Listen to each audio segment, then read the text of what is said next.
আমি তো বলছি অন ক্যামেরা, পশ্চিম বাংলায় নতুন একটা পুরস্কার দেওয়ার ব্যবস্থা করা হোক।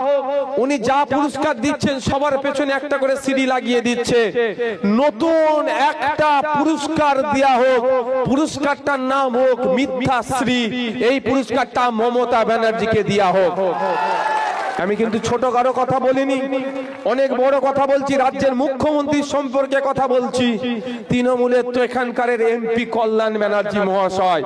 তো কল্যাণ ব্যানার্জি মহাশয়কে বলছি, হ্যাঁ আপনার নেত্রীকে বলছি মিডিয়ার মাধ্যমে, পুলিশ আইবির মাধ্যমে আমি কল্যাণ ব্যানার্জিকে বলতে চাই, আপনি হাইকোর্ট থেকে সুপ্রিম কোর্ট অনেক ছুটাছুটি করেন, আপনার নাকি পেনের অনেক ক্ষমতা, তাই আপনার নেত্রী মমতা ব্যানার্জিকে আমি বলছি মিথ্যাশ্রী পুরস্কার দেওয়া হোক।